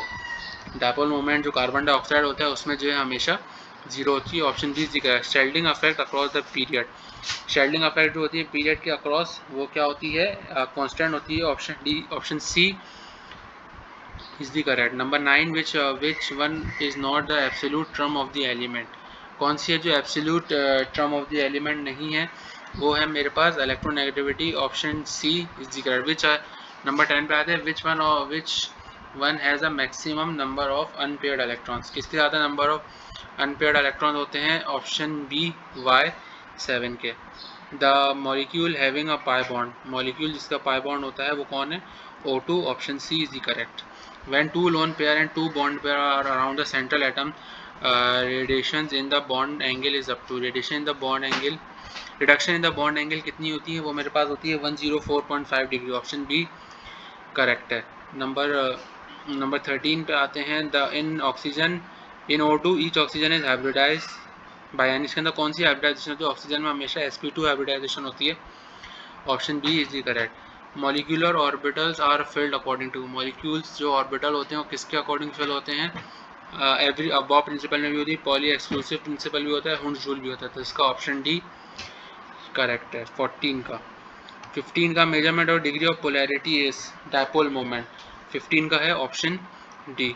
16 है, which one shows high percentage of ionic character, 4 element दिए हैं, इसमें से किसकी हाईएस्ट परसेंटेज होती है, वो होती है हाइड्रोजन फ्लोराइड HF की, option B correct. Which of the following has largest ionic size, किसका सबसे लार्जेस्ट आयोनिक साइज होता है, फ्लोरीन का होता है, क्योंकि उसकी इलेक्ट्रोनेगेटिविटी ज़्यादा होती है सबसे ज़्यादा पीरियोडिक टेबल में, option A is the correct. 18 है, which of the following have the outer most shell completed in atomic form, किसका होता है जो एटॉमिक फॉर्म में आउटर मोस्ट शेल होता है, नोबेल गैसेस का होता है, ऑप्शन इज द करेक्ट। 19 है, forces responsible to hold atoms together in a compound is called bond, option is the correct. 20 का है मेरे पास, energy of atom is in compound is lesser than individual, option B is the correct. 21 पे आते हैं, in a period the atomic radii, period में atomic radii क्या होता है, डिक्रीज होता है, option B is the correct. An atom loses और gains electron, to atom electron को लूज करते हैं, गेन भी करते हैं, all are accurate justification, option D is the correct. Number 22 पे नंबर 22 पे नंबर 23 पे आते हैं। In group ionic radio, group में आयोनिक रेडिया क्या होता है, इंक्रीज होता है, ऑप्शन इज करेक्ट। 24 है energy required to remove electron from his atom, वो कौन सी होती है, आईपी होती है, ionisation potential, option A is the correct. Number 25 है मेरे पास factors which is not responsible for the variation of ionisation energy down the group, कौन से फैक्टर्स होते हैं जो रिस्पॉन्सिबल नहीं होते, वो होते हैं nature of orbital, option C is the correct. Number 26 पे आते हैं greater shielding effect corresponds to ionization energy value, कौन सा होता है जब ग्रेटर शेल्डिंग इफेक्ट जो आयोनाइजेशन एनर्जी क्या होती है वो भी मेरे पास लेसर हो जाती है, तो ऑप्शन बी इसका करेक्ट है। 27 पे आते हैं elements having high IP values, element जिनकी आईपी वैल्यू हाई होती है वो कौन से होते हैं, वो होते हैं मेरे पास non metals, option B is correct. Number 28 पे आते हैं एनर्जी रिलीज और absorb when electrons are added into atom, कौन से होते हैं एडेड इनटू एटम में, वो होते हैं मेरे पास इलेक्ट्रॉन एफिनिटी में होते हैं, option C is correct. Number 29 पे आते हैं in period electronegativity from left to right, left to right क्या होती है मेरे पास, इंक्रीज होती है, ऑप्शन इज करेक्ट। नंबर 30 पे आते हैं ionic bond is produce after complete transfer of, ionic bond कैसे कंप्लीट होता है, बाय ट्रांसफर ऑफ इलेक्ट्रॉन्स से, option C is correct. Number 31 पे आते हैं 31 पे elements of group 1 and 2A are electronegative, option A इसका करेक्ट है। नंबर 32 पे आते हैं bond which will be ionic when electron negativity difference of bond pair equal to 1.7, तो 32 का मेरे पास एक मिनट स्टूडेंट्स, 31 का ऑप्शन बी है, इलेक्ट्रो पॉजिटिव होते हैं इलेक्ट्रो नेगेटिव नहीं होता। 32 का भी जो है मेरे पास ऑप्शन बी है, ग्रेटर देन 1.7 होते हैं, इक्वल नहीं होते।